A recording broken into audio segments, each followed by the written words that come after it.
एक और यहां की सरकार नौकरशाहों से घिर करके उड़ीसा के भावनाओं के विपरीत आचरण कर रही है।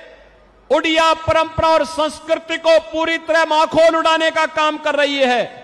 उड़िया परंपरा को पूरी तरह अपमानित करने का काम कर रही है। और दूसरी ओर देश के अंदर इंडी गठबंधन है, वे सब क्या करने जा रहे हैं? उनके द्वारा जिस प्रकार का कार्य किया जा रहा है, और मैं तो आज धन्यवाद देना चाहूंगा कोलकाता हाई कोर्ट को, जिसने टीएमसी की सरकार के द्वारा 2010 से लेकर के लगातार मुस्लिमों को ओबीसी की जातियों में जबरन शामिल करके उन्हें ओबीसी के आरक्षण में घुसपैठ करने का एक षड्यंत्र किया था।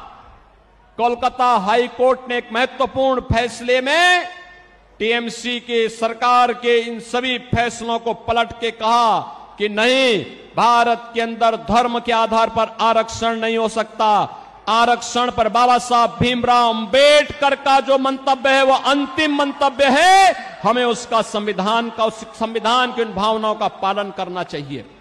बहनों और भाइयों, धार्मिक आधार पर आरक्षण यह भारत की संविधान की मूल भावनाओं के विपरीत है। अनुसूचित जाति, जनजाति और पिछड़ी जाति के लोगों को ही आरक्षण का लाभ मिलना चाहिए, और वह भी भारतीय मूल के होने चाहिए।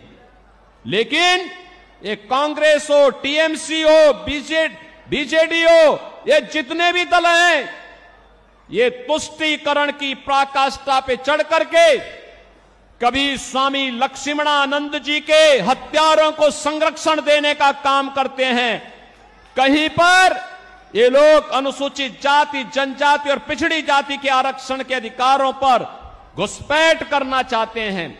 इनके मैनिफेस्टो को अगर आप देखेंगे, आपको भी लगेगा ये मैनिफेस्टो भारत के किसी राष्ट्रीय दल के या किसी दल के हैं। आश्चर्य होता है, ऐसे लगता है जैसे किसी मुस्लिम लीग का मैनिफेस्टो हो। इनके द्वारा लगातार भारत की भावनाओं के विरुद्ध आचरण करने का प्रयास हो रहा है।